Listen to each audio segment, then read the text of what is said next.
Hey everybody, Mike Rhyner of Your Dark Companion here to talk to you about Al Maximo. Football, soccer, F1, they are our Spanish language show. It features Victor Villalba, the Spanish voice of the Dallas Cowboys and the Dallas Mavericks, and Carlos Nava, ESPN Deportes reporter of NFL, MLB, NBA, boxing, and soccer. They give the majority's look at sports and all that implies. They are Al Maximo. Check them out at patreon.com/Sunset Lounge DFW. Nobody would have thought that I would be the one. Rhyner, sports talk. Baseball. Oh, with the big mic. Oh, okay. All right, yeah. Okay, now I get it. We got a lightning strike, boys. What happened over there, Grego? We had a little lightning strike right outside the window.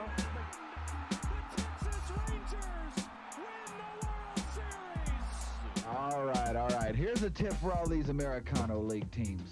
Wait, you said tip? Yeah, tip. Okay. With a P. Keep jamming. The ticket, colon, nothing but a big Gen X jerk-off session. This is a cool night or what? Although somebody would hear that and go, bullshit. I'm back, bitches.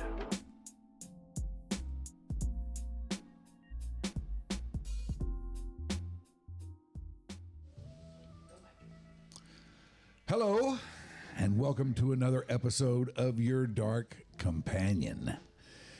Yes, we are here for you once again. This is episode number 182. 132. You told me 181 the other day, didn't you? Uh-oh. No, I said 131, but All right, start they over. both Let's have. start over. Yeah, We're three's live. kind of What are you like talking A's. about? Yeah, we can't start over, Shoopy. We can't? No. Can't. Oh, okay. All right. Remember, we run this thing live. All right, okay, I screwed up. It's 132. okay. It's okay. 132, damn it. Not mad at it. 132. They It's fine. They have humps. We're all good. It's a humpy number. Yeah, it is a humpy number. Somehow, I was thinking about it this morning, and 181 got stuck in my head. So I'm running around saying, well, at least I'll know what episode this Hey, is. Grooves, And when we I get to missed. 181 and 182, either we're getting fired or we're going to have to pull this back and just remind him of today. It's all good. Either one. And just what? Remind you of today. We're either getting fired at 182 or... It does feel like a very special episode, 182. I can't know. wait for 50 more episodes. Yeah. Yeah, I mean, 182 is now going to be something special. You'll And see. you know what? In those 50 episodes, believe me, you will be on here your fair share. Good, I hope so. She is the great Sarah Blaskovich.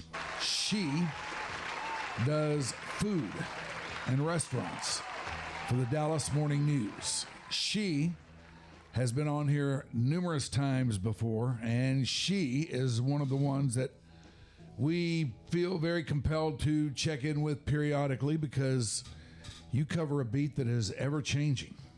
That's right. Things don't stay the same out there for No, you. I have the best job in the world. I'm pretty sure she's our most tenured guest as of today. It's got to be. Where's my jacket? I'm waiting for the SNL It's jacket. somewhere in the back. Yeah. We'll go get it in just a second. Yeah, great. Good. But yes, you cover an ever-changing beat. Therefore, it changes. We want to know about these changes. Of course. And so we look to you. How are you? I'm great. We usually say that during the summer that news tends to get a little bit slower. People are on vacation. There's no school. There's no city hall, all that. That has not happened this summer. There's been plenty of stuff to talk about. And I have eaten a lot of food, Mike. So it's been a good summer and I'm doing great. And I'll bet that even with the static period of the summer, which it's viewed that way in radio too. Yep. So I get what you're saying here. Yep. But for what you do, that does not apply. No, I mean, and change happens when it happens. that's right. And people eat 3 times a day, sometimes more. And so the beautiful thing about covering food is that, even if there's not news, there's something to talk about. We all eat. Yes, we do. A lot of us like to eat. I sure do. A great man once said it. He likes to eat. That's right. He did once say it. Well, let's just start with kind of a Scanish overview, maybe of food types as opposed to, specific places, which we'll get into later on. Okay. But is anything particularly hot out there right now that people are gravitating toward? Sure. The burger never went out of style, of course, but the smash burger continues to be one of the hottest things at any new restaurant. And that's interesting to me because, some people think a burger is a burger is a burger. No, sir. No, there are some serious burgers in this town, and there are some restaurants opening just selling burgers. Case in point, there's a place called NADC Burger. It started in Austin and it has expanded to quite a few places across the U.S. We just reported this week that Dallas is getting an NADC Burger. This restaurant has essentially one menu item. It is one smash burger with two patties, 2 slices of cheese, griddled onions and griddled jalapenos and secret sauce. And you can tell them that you don't want some of that stuff on there, but you shouldn't do that. You should just get their one burger the way they want to make it. And if you're like me, you eat it in approximately 2.5 minutes with 18 napkins. And Is it big? No, I wouldn't say it is not a massive burger like you can get at some of these fast food places. Yeah. No, medium-sized burger, but with the 2 patties, it gives the perfect ratio of meat to cheese to bun, in my opinion. And it's just a really, really good burger. This sounds fantastic. Yes. It looks really good. I'm looking at your article right now. Yeah. The Hey, thanks, picture man. of it is magical. Thank you. But even outside of NADC, which will open in Dallas, I think in a couple of months, there's one in Fort Worth right now, and there are some in other cities. But even outside of this one restaurant, so many restaurants that are opening just have to have a burger. It's kind of become like this Texas rule or something. And many of those restaurants are serving specifically a smash burger. So good beef that's smashed on the griddle so that it's thinner than our typical, like thick pound patty. And you get 2 of them with those slices of cheese. So the smash burger, I mean, it's not new, and some people think it's not interesting, but it's still hot. What else is hot? Anything else Well, let's see. crossing your radar screen? I'm excited about a new sandwich shop that I haven't tried yet, but I have reported on. There's a food writer in town. His name is Nick Rollo, and I think he's great. And he has a personal love of sandwiches. And among other food stories he writes, he loves to write specifically about sandwiches. So every time I think about sandwiches, I think of Nick because he is like our sandwich king, in my opinion. But this restaurant that I think I should ask Nick if he wants to eat at with me is called the Po' Boy Shop, and it's at Preston Center in Dallas. It comes from the people who own Evans Meat Market in Highland Park, and they sell po' boys at Evans, but they also sell butchered steaks and meats that you can take home to make sandwiches with. It's just kind of an all-around deli and butcher. The po' boy shop is, like the name suggests, a po' boy shop. And so the owner is from Louisiana, and there we will get a host of really great-looking sandwiches with kind of a Cajun twist. So that's something that excites me. I love a sandwich, and I think that, I think Dallas has some good sandwiches, but I wouldn't say we are an excellent sandwich town in the way that some others are. What's a good sandwich around here for you? Anything from Jimmy's food store they have a great sandwich. I actually love a build your own sandwich from Eatsy's. The prices are great there, and you can get whatever you like on that kind of sandwich. But Dallas isn't known for sandwiches. Yeah. And so something like the Po' Boy Shop makes me excited because it's like now we can go eat serious sandwiches with a Cajun flair, which I think we could use more of. Louisiana is our neighbor, and we don't have near as much Cajun food as I think we should. I lived in Lafayette for my first job for about 6-7 months, and they have po' boys everywhere. Like, it's a culture almost down there. It's crazy. Yeah, but they're good. We don't quite have that culture, but we love it. Another sandwich I love is a muffalata from New Orleans, my favorite food city ever. This restaurant will have a muffalata. So, it's definitely worth trying. I think it opened, a week or 10 days ago. So this is brand new news for anybody out there who likes sandwiches. You see what she's done, Shoopy? We get her in here. We're 10 minutes into the thing, and she's already mentioned 2 things that I know you and me just have to try. We have to. Let's go. We have to. Yeah. Y'all got lunch plans now? We do. Yes, we do. Good. We do. I've got several items here to get into with you. Okay. One has to do with the great State Fair of Texas. Are you Big Tex? Mike, I think we tried to get him to be the voice of Big Tex back in the day. that was good. When the guy, I think, either passed away Howdy, or retired. neighbors. Yeah. That was very good. I remember exactly what you're talking about, Groobs, when we were looking for a new voice of Big Tex. But the funny thing about the voice of Big Tex is that the State Fair does not want to talk about the person by name because it's almost like a mascot. Yeah. You know, like you don't want to be like, well, oh, it's Mike. You know, it's like, no, That's cool. That's the tall cowboy, you know. And I just feel as though this is a future job for you. Wow. Okay. Okay, we got something here. Yeah, I can write your letter of recommendation if you need me to, Mike. Now, one of the food is a judges. big deal at the State Fair. It sure is. Every year. I mean, without fail. They have the Big Tex Choice Awards, That's right. and the fair has made their semifinalists known. First of all, how many entries did they get for that? I think they got 75 entries from 50 concessionaires. You have to be a concessionaire in order to enter the Big Tex Choice Awards. You or I could not come up with a fabulous fried dish and just enter it. They don't want us. They want seasoned professionals. Yeah.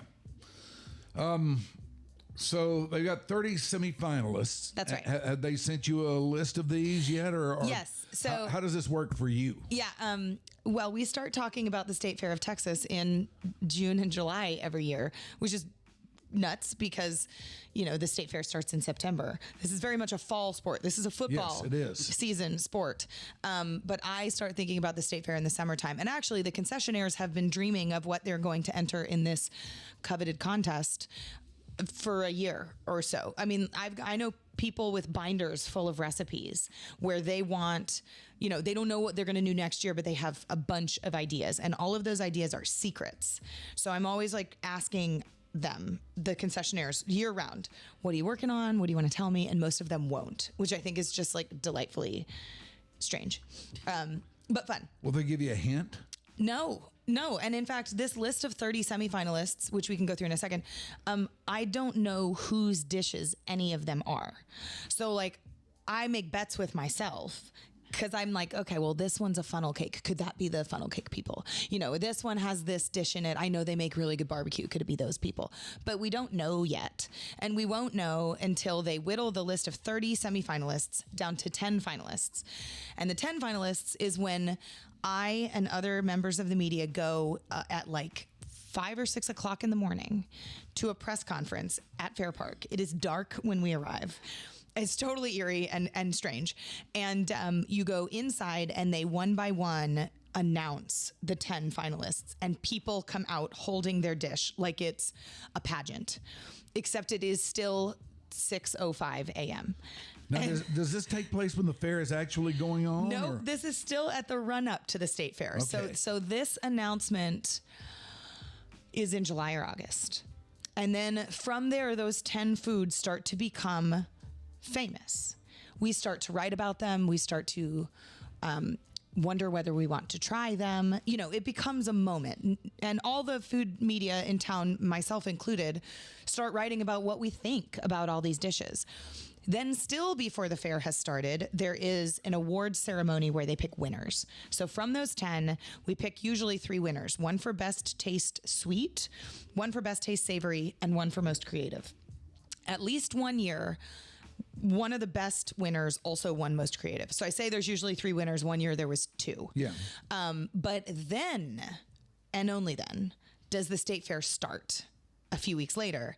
And now you know the kings and queens of the homecoming court. And you can try all 10. And even some of the 30 semifinalists, because there's 20 outside of the 10 finalists that, Right. you know, what happens to them?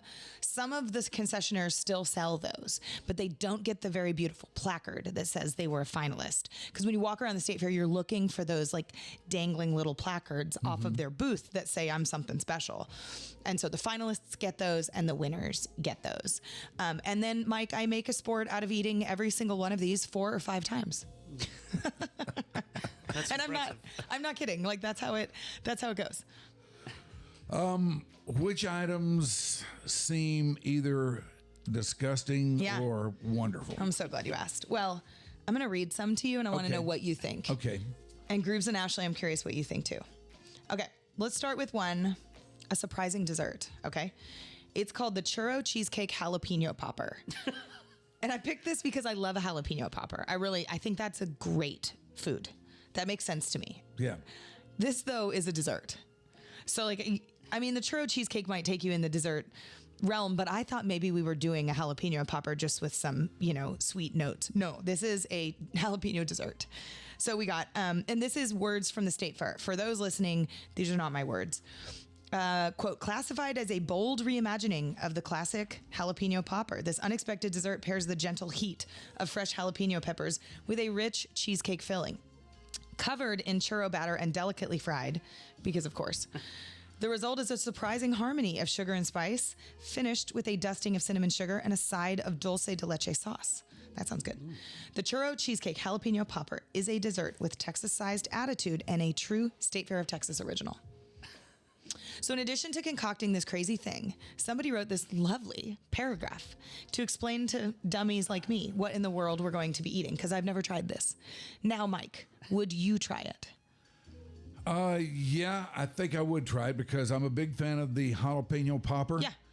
And I kind of am in the camp where anything having to do with the jalapeno popper cannot be all that bad. Yeah, I You think know? that's a great point of view. Sure. Yeah. Anything adjacent sounds good. Yeah. But the dessert piece of it was a bit of a left turn for Yeah, me. it is. It is. But because of I think my fondness for the jalapeno pepper would outweigh that. Yes, right. Also, the idea of a dessert being spicy is cool to me. I'm interested in that in the same way that I'm interested in a cocktail being spicy. Yeah. Right? Yeah. What do you think, Groobs? I'd eat it. Yeah. Look at me. But yeah, like it sounds interesting. Are you a big fan of like the sweet and spicy combo? Because I love that combination. Yeah, I can be. I can be. I don't know if it's something that I seek out, but if it's there, I'm not. You're delighted when you do? Yes, I'm delighted when I do run across it. Well, and I just love the idea of like every single one of these semifinalists at the State Fair has a story, which might go something like this. Mike loves a jalapeno popper. Groobs loves the churro cheesecake. The two of them are at a picnic together drinking some beers in the backyard because they're relatives at Thanksgiving. And they say, why don't we put this and that together? And then Ashley says, and you know what else we're going to do? We're going to deep fry that. And then somebody else is like, I don't think any of this is going to work. And so then the three of you spend the next, 9 months obsessing over how to make this thing. Then it becomes a finalist, and perhaps somebody says to you, if you put this in the State Fair of Texas, you also need to like serve it to 20,000 different people who want to pay for it. So how are you going to source all those jalapenos? Do you have the manpower to make all this happen? So there's like so many weird steps along the way in order to make any of these things make sense. And who knows which ones are going to win or be finalists. But all 30 follow some sort of rubric like that. I want to put A, B, X, Y, and Z together. And we're going to deep fry them. And then we need to serve them to a zillion people. Wow. Quite an undertaking. I know. Now, here's a fun thing. Of the 30 semifinalists at the State Fair, 10 of them are drinks, which is rare. The Big Tex Choice Awards, which started in 2005, was very much a fried food competition from its beginnings. Mm-hmm. And so most of the stuff we remember was weird fried stuff. It was fried beer, fried bubblegum, fried Thanksgiving dinner. Right. Drinks were allowed, but just not very common. And even if they were entered, they didn't often win. Well, this year, 10 of the 30 are drinks, showing, I don't know, what does that show? That people are thirsty at the State Fair? That drinks are easier because you don't have to deep fry them? That a sugary drink on a hot day is in general a bad idea, but sounds like a good idea? I think what it shows is that at the State Fair, people will become very willing to expand their normal boundaries. Sure. And work outside the room they normally work in a little bit. Sure. It's like you think you're a bottled water guy. No, you're a cookie chaos milkshake guy. Yeah.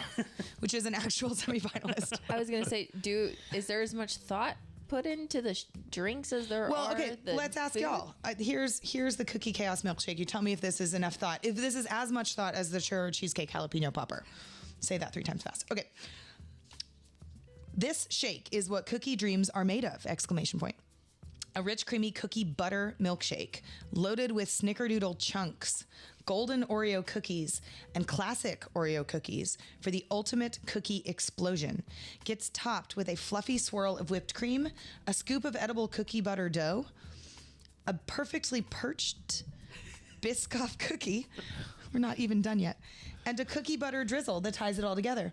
Finished with a rim coated in crushed Biscoff cookie pieces for that extra crunch in every sip. The Cookie Chaos Milkshake is sweet, spiced, and unapologetically over the top. That doesn't sound like a drink. That sounds like a heart attack. But it does sound like an undertaking. Yeah, That's elaborate. like, do you need a spoon and a fork? Obviously. Yeah, I think so. Yeah, I mean, I hear all that, and I'm not thinking drink. You know? I know, right? Yeah. You got a cup of all kinds of business. The other thing that someone out there is thinking, and that I shouldn't say, but I will, is like, how many calories? Like, really, how many? 2,000? The whole month worth in of a single drink. Yeah, like it's a, and look, don't get me wrong, calories don't count at the state fair. I've been told that a lot by the spokesperson enough that I believe it myself, all the eating I do there. But like, this is like the fluffy swirl of whipped cream and the cookie dough on top of all of it. 'Cause you That need took all me of to a that. new place. You have to try all of it, groups. It's have to, part of the yeah. job. Yeah, so that one's a lot. So do you think there's as much thought put into that as the churro cheesecake jalapeno popper? Yes, but it's still cluster F. Yeah, what a beating to make that, though. I know. Yeah, that's the other thing is like, yeah, who's out there scooping cookie dough? Somebody else is like sting the whipped cream. Somebody else is crushing Oreos. And they are like capital O Oreos. These are real Oreos. I mean, These are like those milkshakes that they have at those new milkshake bars. totally. Yeah, That where are it's a meal. it's a whole meal. If you finish it yourself, you're gonna die. Yeah, like with the piece of cake and the lollipop sticking out. Yeah. The only comparison I can think Diabetes. is like, the Bloody Mary trend where like you get a Bloody Mary and it like the entire like lunch is on top of it with sticks, like the shrimps and the, bacon and all that. This is like the milkshake version. Do they of have that. to have an assembly line of guys to put one of Totally. these together? Yes, there is one story I did. It's one of my favorites, Mike. A couple of years ago, a like fried gumbo won one of the Big Tex Choice Awards, and it was this really good, like these little balls of all the best parts of gumbo deep fried and then served with the most adorable thing of Tabasco sauce and a plastic syringe so that you could like inject it with hot sauce if you wanted to, and you do. And they ran a 24-hour kitchen in the weeks prior to the state fair. They had 8-hour shifts, 3 of them a day, and they employed like a dozen people or more in this little commercial kitchen, literally 24 hours a day for a couple of weeks, so they could make all these gumbo balls, and then they froze them and would deep fry them in real time. But like, if you're expected to sell 5,000 or 10,000 or 20,000 of these things, you can't have somebody in the back of the state fair in real time rolling gumbo balls. They have to be done. Yeah. The other thing about deep frying is like, I think it helps if they're frozen in advance so the thing doesn't fall apart when it hits the fryer. Because you got to think the state fair is often really hot. So all of these dishes have to work whether it's 105 degrees or 75 degrees. And that's another like, this is like Chopped on Food Network, but like state fair style. It's like, how do you work with these strange ingredients in difficult situations? Okay, do you want to hear about a couple others? Sure. Oh, yeah. All right. The Pop Rocks Margarita. This one just sounds like a drunk person came up with it. Quote, combining the classic frozen margarita with fizzy Pop Rocks and a fireworks style garnish that I have not seen. I don't know what that means. Okay. It's a drink that literally pops from the first sip to the last. This creative drink was created to capture the magic of the State Fair of Texas with an unforgettable twist. Now, to whoever created the Pop Rocks Margarita, you spent less time on this recipe than the others. This is a thing already. The Pop Rocks? Yeah. Yeah, Pop Rocks and cocktails are a fun thing. So this one wins for like efficiency. You make a margarita, you buy the Pop Rocks, and you do whatever this garnish is doing, and then you're done. Is there something cool that happens in the drink? Nope. Okay. Well, I don't know. I haven't tried it, but it's just Pop Rocks in a margarita. Might blow off a finger. Yeah, it comes with like a. Can you imagine if it came with an actual firework in it? That'd be awesome. That you got people with fireworks at the Yeah. state fair. That would be smart. The state fair representatives listening, I know that you won't allow that. They have a lot of safety measures there. Yeah, so when we say that 75 entries came in from 50 concessionaires, some entered more than one.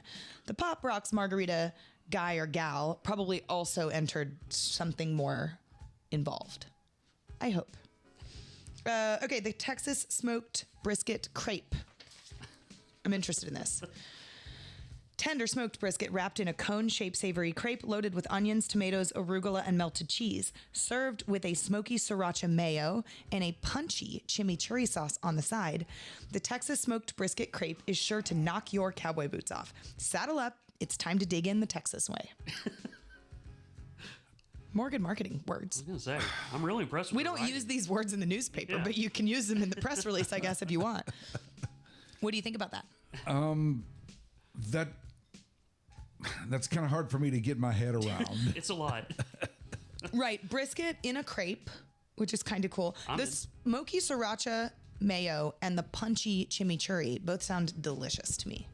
I'm not sure about together how much I'd like it, but I wonder Both if of it's a those like separate, it's a dip and a bite and then a dip and a bite. Maybe then that'd be you good. like play the game of which one is better. Yeah. Yeah. Love that game. What do you think, Ashley? I can't really understand. I know it's a crepe. Like a barbecue crepe's fine. Yeah. I'm cool with that. Yeah. Okay. There's savory crepes. We have a crepe shop out where I live in Granbury, and they make some of the best food. Like they do savory crepes, and they're fantastic. Totally. There's another one called "What on Earth Is This?" That's the name, which is hilarious. That should have gone in my headline. Now that I think about it, the state fair food is so often so odd, with so many left turns that "What on Earth Is This?" is so on the nose. But there's a play on words going on here. Okay. A UFO-shaped smash burger has landed atop a cloud of crispy ranch onion rings at the State Fair of Texas, inviting fairgoers on a flavor-packed adventure. This cosmic creation features a juicy smashed beef patty, tender chicken and steak, and fresh, colorful vegetables. Vegetables. It's the first vegetables it's we've heard. healthy. Wow. All the nestled fair, on a no buttery less. bun. It's topped with mustard, provolone, zesty chipotle mayo, served with fiery green chili. Every bite delivers a bold, explosive kick, especially when you inject it with the mysterious sauce, which it then does not define. Truly out of this world, fairgoers are asking. Wait, this is a quote about fairgoers asking something. I know for sure they didn't ask this because this is simply a story about what's to come. But fairgoers allegedly are asking, quote, "What on earth is this?" It's the greatest burger in the galaxy, an unforgettable invasion of your taste buds. Do we have a picture of it? No, here's part of the like wheels off fun with the semifinalists. No pictures. We get pictures with the 10 finalists. Okay, that makes sense. So who knows? I mean, you can picture a burger that kind of looks like a UFO, I guess. Yeah, like it's gonna have like a little hump on it. Yeah, like the burger bun on the top and on the bottom is kind of like the domey thing. Have y'all seen the dome burgers? And they're not like there's like no opening to them. No. Well, Now I'm gonna Google this. Okay, yeah. So there's like now this thing. It's like a dome, and it's a burger, and it just is a big sphere. Oh. And the burger buns on the top and the bottom are connected together, kind of like they made like a filled up waffle. Yeah. And now that's a thing. So when you said that, I was like, I wonder if it's kind of like that. Well, a lot of these state fair concessionaires are like looking at trends. So that wouldn't surprise me because like the Pop Rocks trend, clearly they're on that. There's also several dishes with Dubai chocolate, which is like a pistachio chocolate that kind of TikTok made famous in 2024. And they're like $30 a bar. And then, yeah, because pistachios are expensive and making this fine chocolate is also expensive. And so, that's a good news question. If a Dubai chocolate item becomes a finalist, how much will that cost? I'd be curious. Because at the state fair, money is no object because you pay with coupons. Right. we That love are coupons. $2 for one. Yeah, so it's like funny money. You know, it's like who knows how much that costs, but it's this number of coupons. And so I find that brilliant. It's like being in Vegas. Have you got another one over there? Because I got a whole lot of other stuff that I want to get to with Do you want one more? Hell yeah. one more. It's another dumb name. You ready? Okay. I like dumb names. The name is Yabba Dabba Doo. And it does have the little TM trademark on it.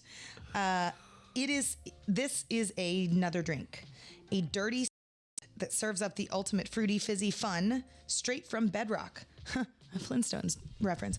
This vibrant drink combines your favorite lemon lime soda with crunchy ice pebbles, which I think is just ice. Okay. Or maybe Sonic Ice. Ooh, type yeah. style. Maybe it's the good ice. I love that somebody ice. at It my better be good ice. somebody in my office used to call the good ice the nice, which I really liked. What their kid called Pebbles?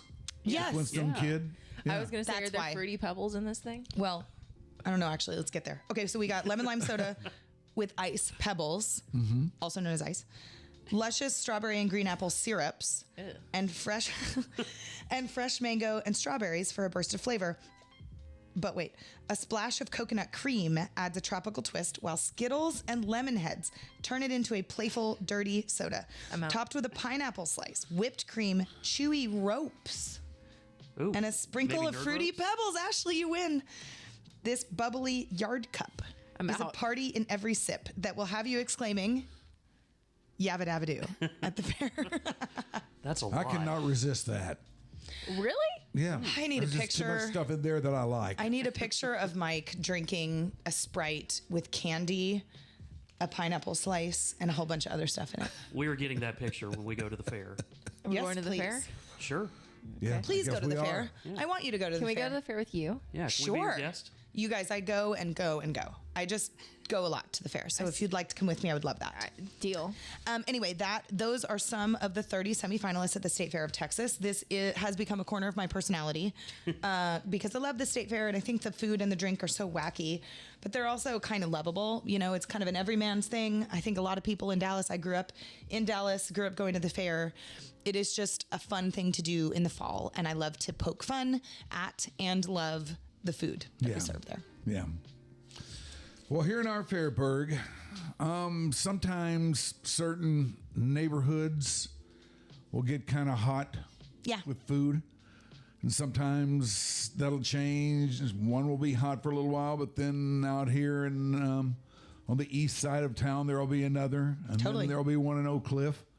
What's hot right now? I think that Henderson Avenue and Knox Street, those two streets, which are connected, but have two very different personalities, I think those are the hottest blocks in Dallas without question right now, mostly because of the real estate deals. So if you go over to the Knox side, it got fancy in the last couple of years. There were always, like the Pottery Barn and the Crate and Barrel kind of design shops. But many of the smaller businesses have moved out in favor of Lululemon and, the other high-end Right. clothing stores.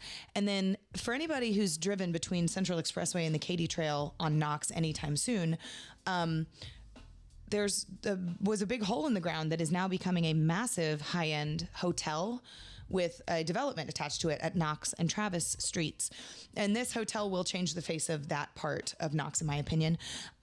With it comes lots of restaurants that will be placed on that corner. And then, of course, restaurants have already gone in near it. There's Mr. Charles, which is, one of the most opulent fancy restaurants in Dallas right now. There's Georgie. There are several high-end places to go eat dinner in addition to what will come soon. But what we will see at that intersection are out-of-town businesses moving in. What we know so far is there's an Italian cafe called San Ambrose. It started in Milan in nearly 100 years ago. There's one in New York, and we'll get one in Dallas. So that's a big deal. Now, if you're like me and you live on the other side of 75, you take Henderson over east, which is that's my part of Dallas.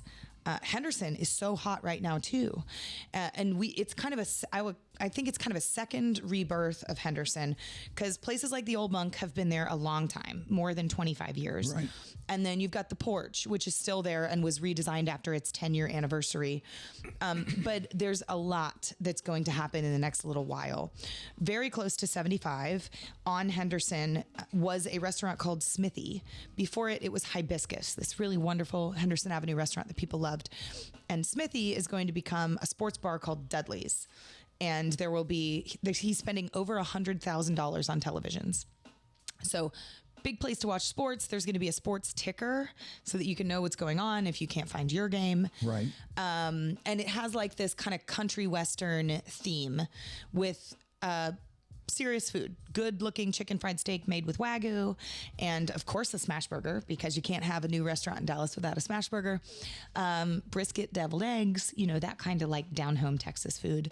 If you keep going down Henderson, the folks who own Whippersnapper and High Fives are opening a new restaurant on Friday. So in just 2 days from now, called Hendy's on Henderson. It's the old Sfoozy, which was a pizza place, and they have reinvented it. I was just in there on Monday of this week, and Hendy's is kind of a neighborhood American restaurant and bar. Does it still have the pool? No, it doesn't, but I feel like you're thinking of someplace else. I might be. Which place had the pool? That's a good question. There's one on Greenville that had a pool called J. Pepe's. Is that what you're thinking of? Maybe, but I thought it was Safuzi's.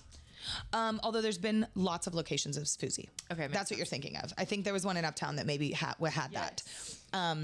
But Hendy's, the menu was created by the guy who owns Mat Hai Ba in our neighborhood in East Dallas.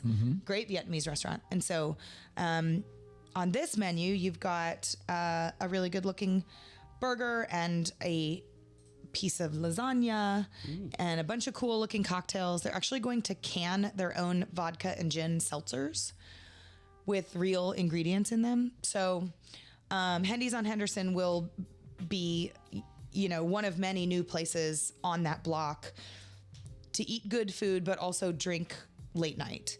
Hendy's is going to have a Hendy's meal instead of a Happy Meal, and it is burger and fries or chicken tenders and fries served in a box that looks like McDonald's Happy Meal box, but in the Hendy's colors. Plenty of people would tell you that that's about my speed. I think that sounds fantastic. You do have to wait until late night to order it, but like they want to make late night food fun, and they want to keep the kitchen not involved, right? So it's like it's a midnight Happy Meal. Yeah, nothing wrong For with some $15 chicken tendies. Well, Sounds pretty good. Yeah. All this sounds fantastic on Henderson. I love Henderson. It's one of my favorite streets here in our Fairburg. It always has been, but I agree. Tell me this.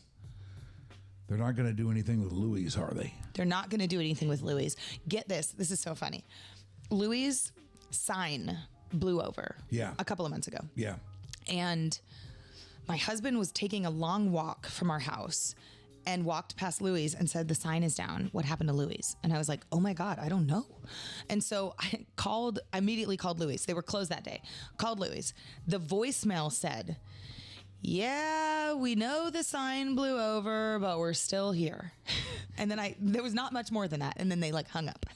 So Louis has not changed. They are not closed. I don't have reason to believe they will.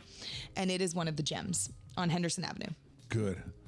It's the only pizza that I really care for these days. Yeah. I love it. Yeah, it's great. There is a new pizza place coming to Henderson beyond the longtime Louis called Prince Street Pizza.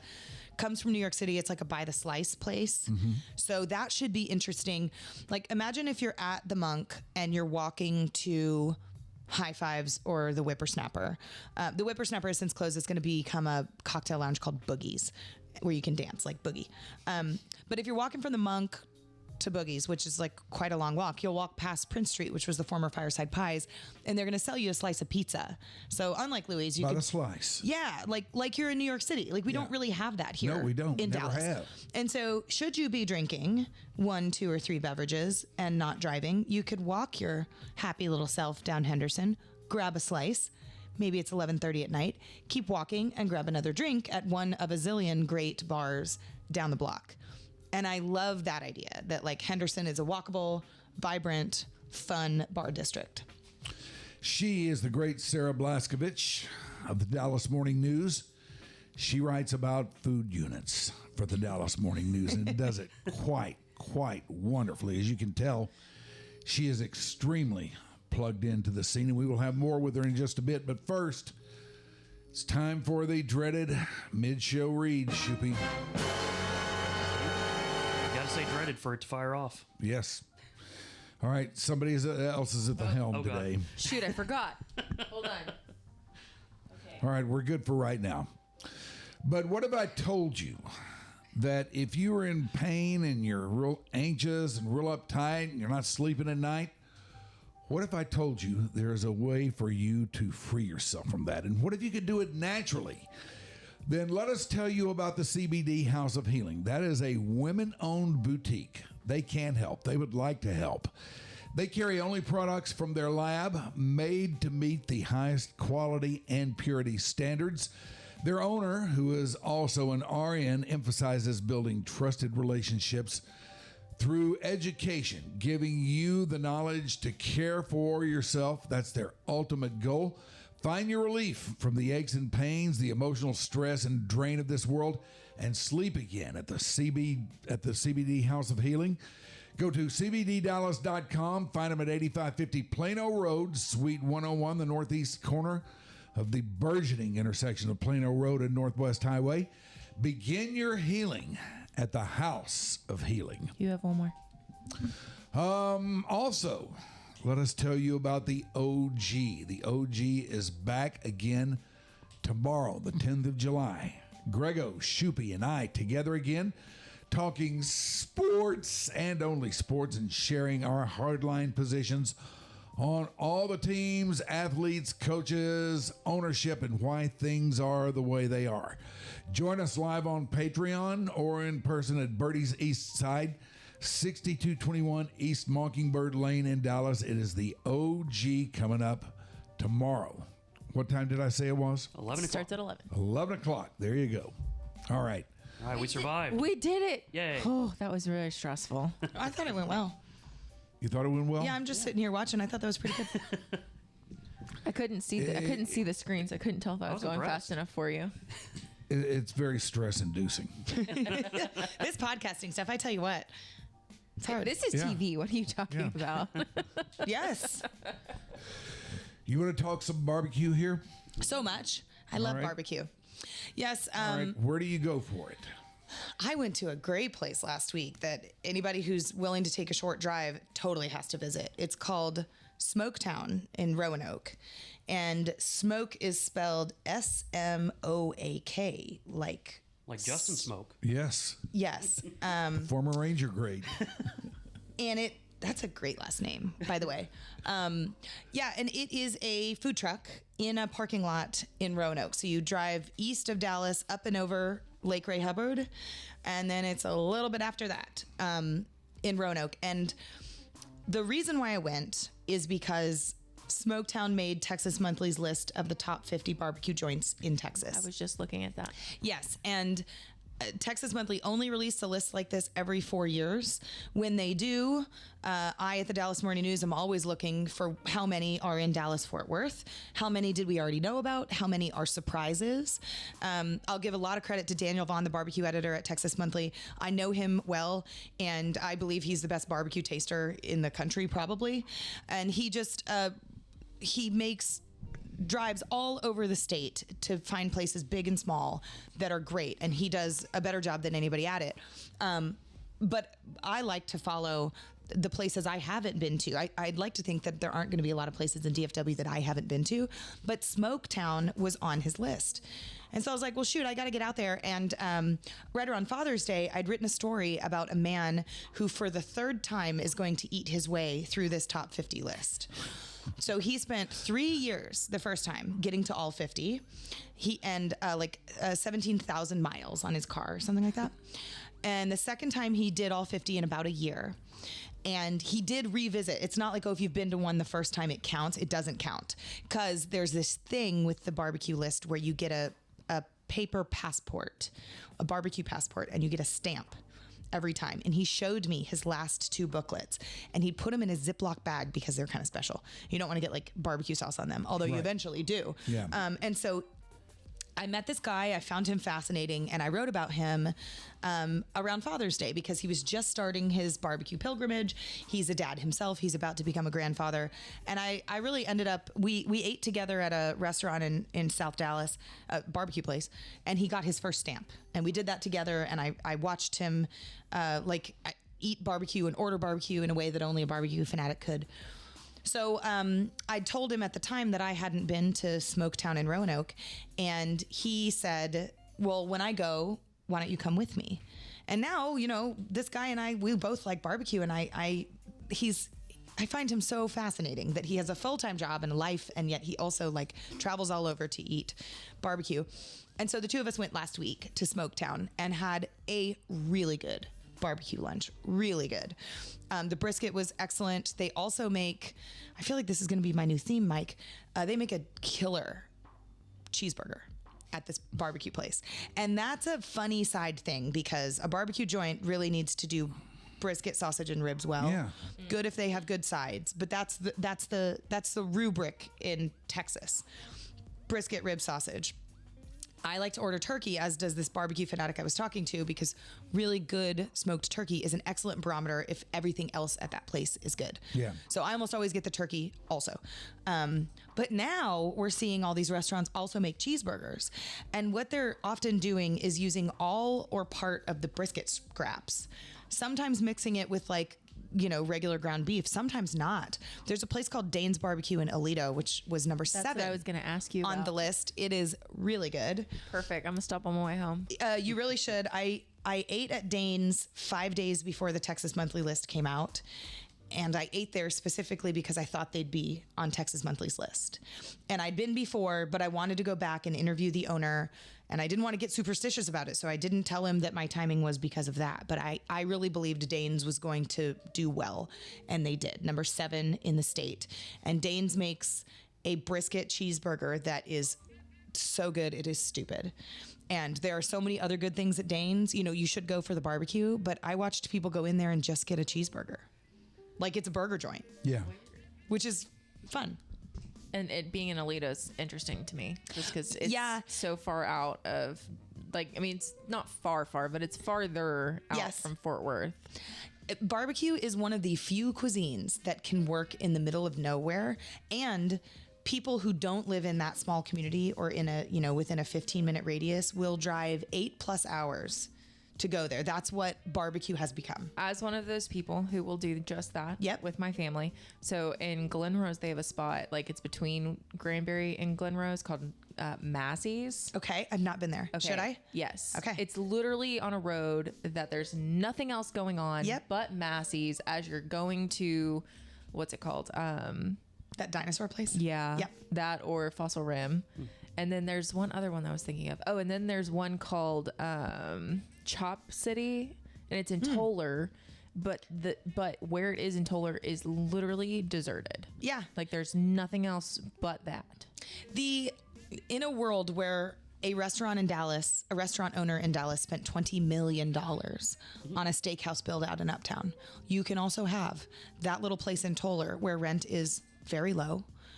And it sells out daily. And they probably run a nice business.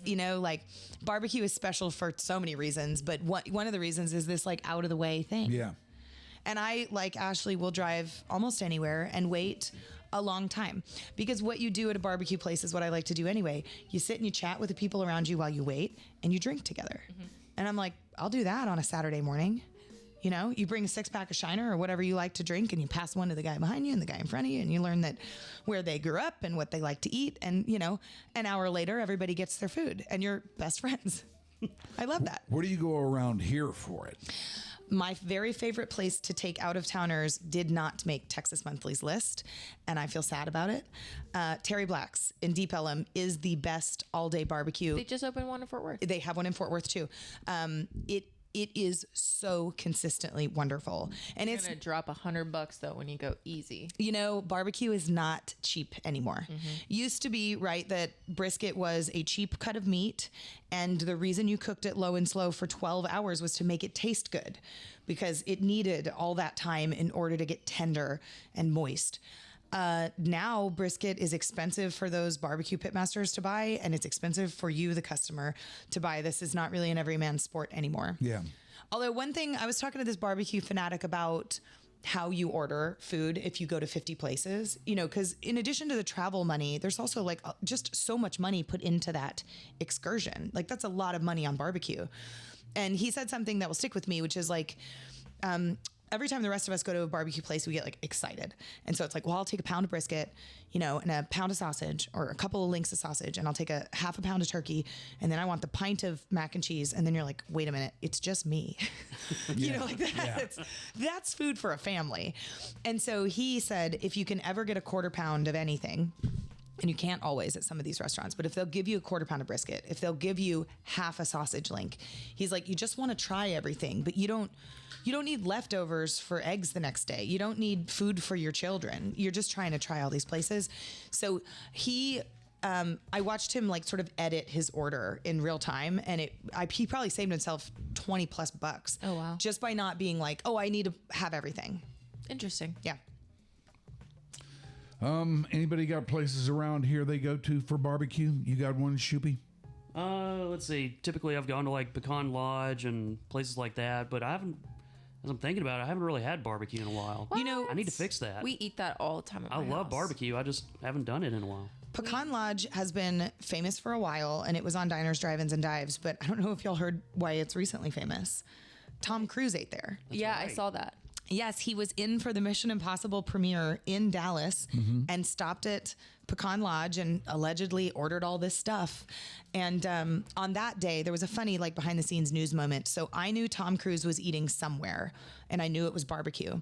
So I had a list of like 5 or 6 places that if I were Tom Cruise publicist, I would send him.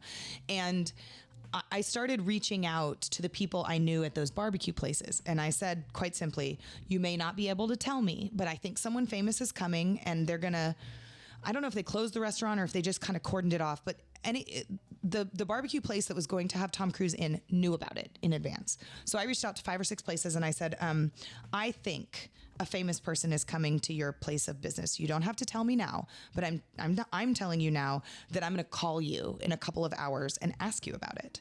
And their responses told me everything. At least 4 of them said, I don't know what you're talking about, but I hope it's me. And I said, it's not you. Because you would know. Yeah. You know, Tom Cruise's people set this all up. And there was one place I reached out to, and I said, I think I'm going to need to call you. And they said, we'll be ready. And I was like, ding, ding, ding. And so I waited for the publicist to confirm that it was Pecan Lodge. And when it did, I gathered up as much information as I could and wrote a story very fast about. Kind of shocked you didn't just show up. I know. That's a really funny thing, Ashley. Thought about it, for sure. But there's this like respect thing about famous people. Understandable. They were worried. So they told me that they wouldn't confirm where it was until he had left the premises. Yeah. I think because of like stalkers and stuff. Yeah. Crazy people. Sure. Like I'm not one of them, but I think, you know, the newspaper says Tom Cruise is there like now, and you'll have insane people showing up now. Yeah. To like see him, touch him, try to hug him. And they were like, we for his safety, we don't want any of that. Understandable. And I don't know, Tom Cruise seems like a wildly safe person given all the adventure things he does. And so I thought, all right, I can respect that request. So as soon as he was safely out of the building, I got confirmation and had half of the news story written. I just needed to check that what I thought I knew was correct. Yeah. And it was, and we hit publish, and people read the hell out of that story. Mm-hmm. I'll bet. Yeah. Can I give a shout out to my favorite barbecue joint? Of course. Because it's very low key. It's very gonna be off the cousins. wall. It's one that nobody knows anything about, but I love it. It's over in the Cedars. Off the Bone Off the barbecue. Bone. Yeah. Yeah. It's a great place. Wonderful place. Yeah, I think that's a goodie. Know where that one is. Have y'all been to Panther City? Yes. Panther City's great. I also like their breakfast tacos at Panther City. I can't eat eggs, but Oh, I'm if I sorry. could- I know it sucks. I really like eggs. But the other one is Hurtado's good. Yep. Hurtado has several locations too. So, Yeah. you know, they started in Arlington, but they've got one in Mansfield and I didn't know that. in the downtown Dallas Farmers Market. They also have one in Fort Worth in downtown, right next to the hospital. That's right. That's right. There's also Slow Bone. Big fan of that. Slowbone made Texas Monthly's top 50 I thought list. they did, yeah. Yes, they did. And they were also recently on Diners, Drive-Ins, and Dives, which, you know, like, I don't know if you guys watch that show, and I don't actively, but it is such a way to get people nationally to know about your business. The reach of Guy Fieri and of the Food Network is unmatched. How do they get on there? Like, is it a guy picks them, or is it No. they pay for it? I don't know the answer to this, but I don't think they pay. I think producers are always prowling for, hidden gems. And Slowbone to me feels so perfectly suited for a show like that. Like when they were finally on in the last couple of months, I was like, why wasn't this on before? Like Slowbone seems perfect for a national travel show like that because it's so unassuming. The food is really good. And I like Slowbone's specials. Like my husband goes on, I think it's Tuesdays for the baked potato because he loves a stuffed baked potato. And like they do a beef rib closer to the weekend. And I love a restaurant where it's like, I've got to get there on this day. Oh, yeah. Like there's something like really heartwarming about Those that. big old I beef can't believe ribs. you don't watch a show like that. Well, I shouldn't say I don't watch it. I like every like food show ever. I love a food show. I love a cooking show. I love a travel show, all that. But I think Guy Fieri also comes off as kind of cheesy. Yeah. But he leans into it. But he leans into it, and that can be kind of fun. But people just love any of his recommendations. Like it would be way too pretentious of me to think that he doesn't have a massive effect on food in every little town that he visits. You know what I mean? Yeah. And so his show has done so much. I mean, there are so many restaurateurs in this town. He's been to well over a dozen restaurants in Dallas. And restaurateurs will say he changed their life. And like every time the show is on a rerun, he'll get out of towners in there. Like, let's say the show was on 8 years ago. They show it again on Food Network yesterday, and he's got a new crop of people in today. And that stuff runs and runs. It just does. Like Yeah. my dad watches that every Friday night with a totty. Like Love this. That's what he does. He watches that. So we had a half a dozen Dallas area restaurants on it in this season. I think that's how we got to Pecan Lodge. Maybe. No, probably not. Pecan Lodge, let's see, was on it, but it's been years, but they rerun it all the time. I mean, this was years ago, but like after we went, you couldn't, when we got there was not enough food for everybody in the line. Let me ask you this. Do you find that watching shows like that and reading about, restaurants and all this stuff can skew your opinion before you ever even get in there to try it? That's a great question. Maybe. I really like to honor and respect what other people think of restaurants. I always want to make sure that I don't think about restaurants like an ultimate foodie or a chef thinks about restaurants. I want to think about restaurants like everybody else does, because I'm not a chef. So yeah, maybe it does. I will say, because I'm from here and I've lived, and now I work professionally to talk about restaurants in Dallas, I do feel really proud when I see Dallas restaurants like on TV. Sure. And I feel the same thing when I see them, like when the New York Times spotlights one of our restaurants, whether I love that restaurant or not, I always feel proud because I'm like, this is where I'm from. I think the food here is good. I know the people here are good. And so to see like out of towners care about our food, like really, it means a lot to me.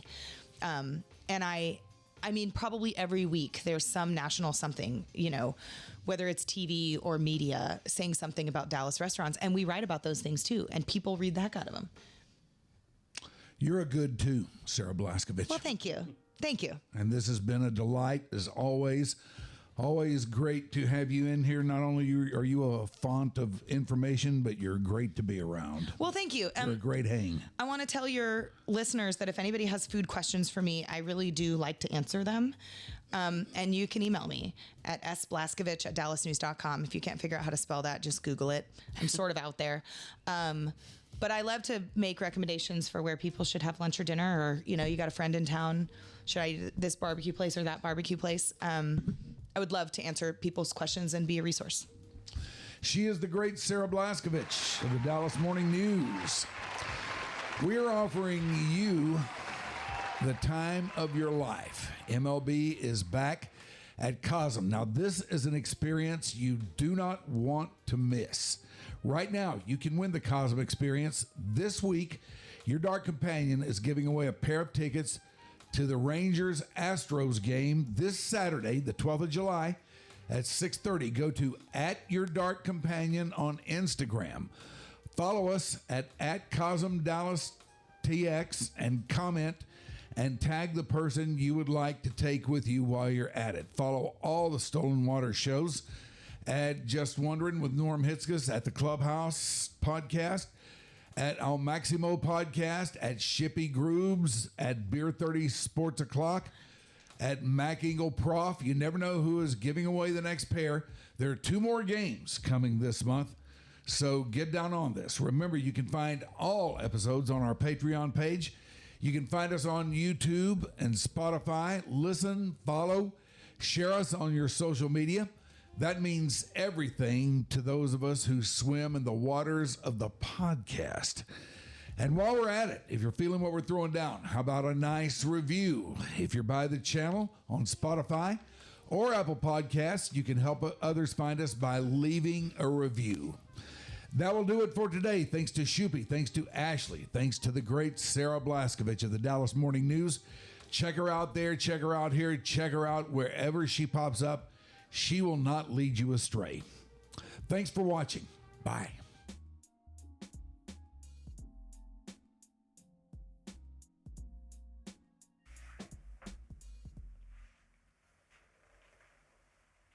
All right. I'm gonna go take my pants off.